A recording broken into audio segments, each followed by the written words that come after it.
Hello दोस्तों, welcome to the Basu classes. आज हम लोग बात करेंगे दोस्तों यूपी टेट, सी टेट तथा सुपर टेट की जो परीक्षाओं में अधिगम तथा बाल विकास से रिलेटेड जो क्वेश्चन आते हैं उनके बारे में। चलिए शुरू करते हैं। बात करेंगे पुनर्बलन का जो सिद्धांत व्यापक रूप से जो है किसने प्रतिपादित किया था। तो दोस्तों पुनर्बलन का जो सिद्धांत दिया था वह दिया था दोस्तों CL हल ने। अधिगम का क्लासिकल अनुबंधन सिद्धांत जो है किस पर आधारित है। तो दोस्तों ये उद्दीपक के प्रतिस्थापन पर आधारित है। तो बात करेंगे विलोपन की जो प्रक्रिया होती है कब होती है। तो दोस्तों जब अनुबंधित उद्दीपक के बाद स्वाभाविक उद्दीपक जो है वह बार बार ना दिया जाए तो वह विलोपन की प्रक्रिया हो जाती है वहाँ पर। बात करेंगे प्रेषणात्मक अधिगम का संप्रत्यय किसने दिया था। तो दोस्तों वह दिया था अल्बर्ट बंडूरा ने। तथा बाह्य अभिप्रेरण का एक उदाहरण की बात की जाए तो वह है अच्छे अंक लाने के लिए जो है पढ़ना। तो ये एक बाह्य अभिप्रेरणा है दोस्तों। आंतरिक अभिप्रेरणा जो होती है जैसे स्वयं की संतुष्टि आनंद के लिए जो है व्यक्ति कार्य करता है तो वह आंतरिक प्रेरणा अभिप्रेरणा कहलाती है।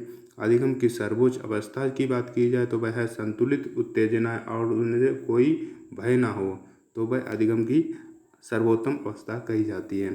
सीखने का शून्य वक्र क्या दर्शाता है। तो दोस्तों सीखने की जो गति जो है बिल्कुल रुक गई हुआ था, उसमें कोई प्रोग्रेस ना हो रही है तो वह सीखने का शून्य वक्र दर्शाएगा। बात करेंगे इसके फोल्डिंग शब्द का प्रयोग सबसे पहले किसने किया था। तो दोस्तों जेरोम ब्रूनर जो है उन्होंने इसके फोल्डिंग शब्द का सबसे पहले प्रयोग किया था, लेकिन जब इसको लोकप्रिय बनाया था वह बनाया था वाइगोत्स्की ने। स्मृति की तीन अवस्थाएं की बात की जाए तो वह है संवेदी, अल्पकालिक और दीर्घकालिक स्मृति। ये स्मृति की तीन अवस्थाएं होती हैं। अल्पकालिक स्मृति में सूचना का कितने समय तक रहती है। तो दोस्तों इसमें जो है लगभग 20 से 30 सेकंड तक जो है सूचना रहती है अल्पकालिक स्मृति में। तथा दीर्घकालिक स्मृति की बात की जाए तो इसमें जो असीमित जो क्षमता होती है वह अनलिमिटेड टाइम तक रुक सकती है दोस्तों। पियाजे के अनुसार स्कीमा जो है वह क्या है। तो दोस्तों ज्ञान के छोटे छोटे पैकेट या मानसिक संरचना के रूप में इकट्ठे हो जाना जो है स्कीमा कहलाता है। आत्मसातीकरण क्या है। जब पुरानी योजना में नई योजना को सीधे जोड़ दिया जाए तो वह आत्मसातीकरण कहलाएगा। तथा समायोजन की बात की जाए तो नई जानकारी के कारण पुरानी स्कीमा में बदलाव या संशोधन किया जाए अर्थात उसमें कुछ चेंजमेंट कर दिया जाए तो वह समायोजन कहलाएगा। साम्य धारण की प्रक्रिया क्या करती है। तो दोस्तों आत्मसातीकरण और समायोजन के बीच जो है संतुलन बनाने का कार्य जो है साम्य धारण की प्रक्रिया करती है। JDP का पूरे नाम की बात की जाए तो जोन और प्रॉक्सिमल डेवलपमेंट अर्थात समीपस्थ विकास का जो क्षेत्र है वह इसका पूर्ण रूप या फुल फॉर्म है। MKO का पूरा नाम की बात की जाए तो मोर नॉलेजेबल अदर। यह जो है MKO का पूरा नाम है। अधिक ज्ञानवान या अन्य जो है MKO का पूरा नाम है। रेखी अभिक्रमित अनुदेशन जो है किसने दिया था। तो वह दिया था BF स्किनर ने। तथा साखी अभिक्रमित अनुदेशन के जो प्रतिपादक हैं वह हैं दोस्तों नॉर्मन A क्राउडर। बात करेंगे बुद्धि व्यक्तित्व और व्यक्तित्व भिन्नता से रिलेटेड क्वेश्चन के बारे में। बुद्धि लब्धि का जो विचार सबसे पहले किसने दिया था। तो वह दिया था विलियम स्टर्न ने। यह दिया था 1912 में। तथा बुद्धि लब्धि ज्ञात करने का संशोधित और वर्तमान सूत्र दिया था वह दिया था लुईस टर्मन ने 1916 में। IQ ज्ञात करने का सही गणितीय सूत्र जो है बुद्धि लब्धि बराबर मानसिक आयु बदले वास्तविक आयु गुणे 100। ये बुद्धि लब्धि ज्ञात करने का सही गणितीय सूत्र है। सामान्य बुद्धि वाले बालक की बुद्धि लब्धि जो है वह कितनी होती है। वह होती है 90 से 109 के बीच। तथा प्रतिभाशाली बालकों की बुद्धि लब्धि की बात की जाए तो वह होती है 140 से अधिक। व्यक्तित्व शब्द की उत्पत्ति जो है लैटिन भाषा के किस शब्द से हुई है। तो उसकी जो पर्सनालिटी अर्थात पर्सोना शब्द से ली गई है। तो पर्सोना का शाब्दिक अर्थ क्या होता है। तो दोस्तों मुखौटा, नकाब या नकली चेहरा जो है वह पर्सोना का शाब्दिक अर्थ होता है।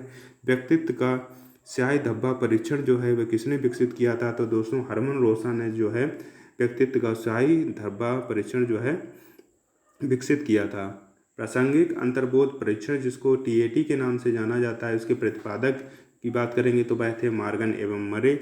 और बाल अंतर्बोध परीक्षण CAT जो है किसके द्वारा तैयार किया गया था। तो वह तैयार किया गया था लियोपोल्ड बैलक के द्वारा। अंतर्मुखी, बहिर्मुखी और उभयमुखी जो व्यक्तित्व का जो वर्गीकरण किया था वह किया था जुंग ने। तथा क्रेस्मर ने व्यक्तित्व को किन आधारों पर वर्गीकृत किया था। तो दोस्तों इन्होंने जो है शारीरिक बनावट के आधार पर जो है वर्गीकृत किया था। व्यक्ति भिन्नता का जो संप्रत्यय है सबसे पहले किसने दिया था? तो दोस्तों भाई दिया था फ्रांसिस गाल्टन ने। तथा मानसिक आयु का संप्रत्यय सबसे पहले किसने दिया था? भाई दिया था अल्फ्रेड ब्रेन ने। उन्होंने दिया था भाई दिया था 1908 में मानसिक आयु का संप्रत्यय।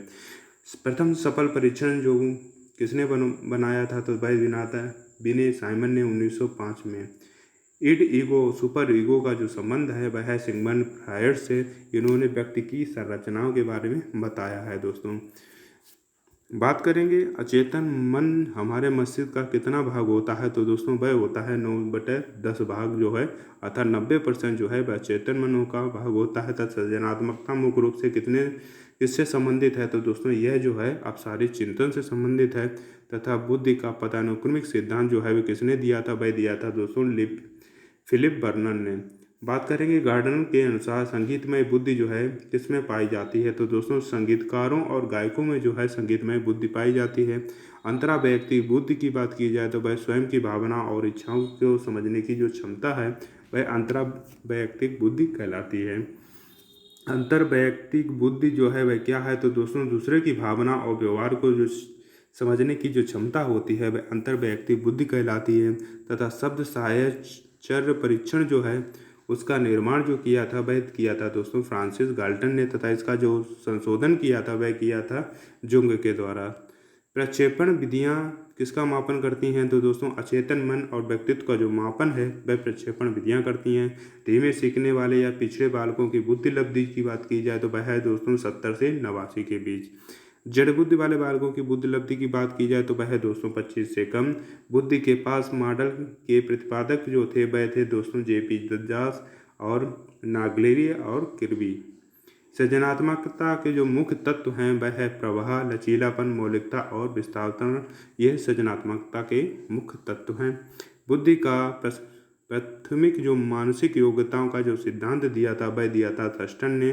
तथा शेल्डन ने व्यक्तित्व को किन 3 भागों में बांटा है? तो दोस्तों इन्होंने एडोमार्फिक, मेसोमार्फिक और एक्टोमार्फिक, ये शेल्डन ने 3 व्यक्तित्व को 3 भागों में बांटा है। अगर दोस्तों ये आपको वीडियो पसंद आए तो वीडियो को लाइक करें, चैनल को सब्सक्राइब करें तथा अपने दोस्तों को भी शेयर करें। धन्यवाद।